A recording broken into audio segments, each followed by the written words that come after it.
जीवन बदल जाता है सत्य के संग से।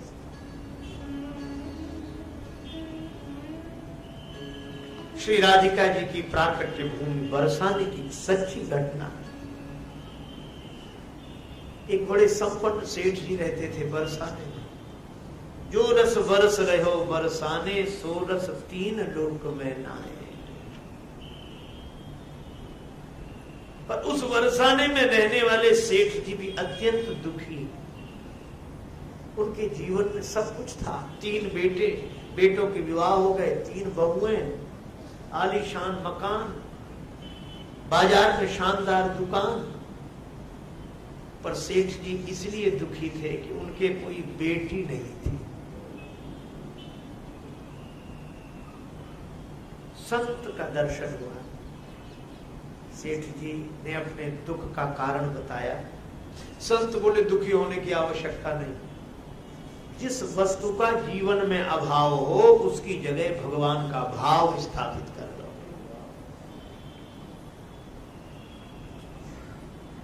बेटी नहीं है तो दुखी मत रहो। सुनहु सेठ तुमको मिलो बरसाने को बास, यही नाते राधा सुता काहे रहत उदास। श्री राधिका जी को अपनी बेटी मान लो, तुम तो बरसाने के वासी हो।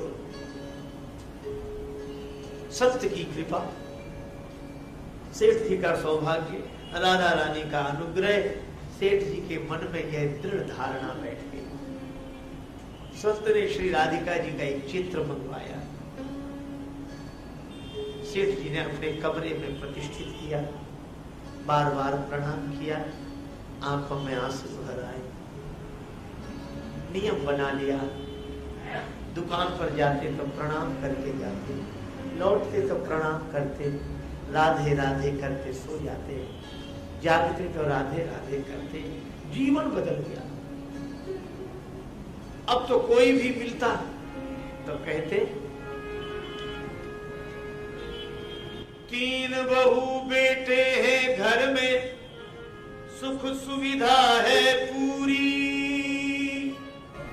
संपत्ति भरी भवन में रहती, नहीं कोई मजबूरी।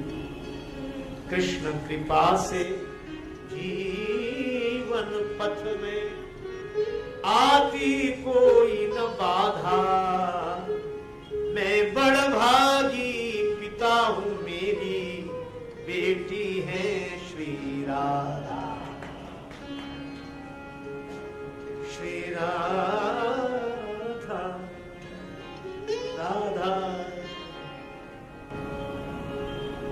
इसी भाव में रहते।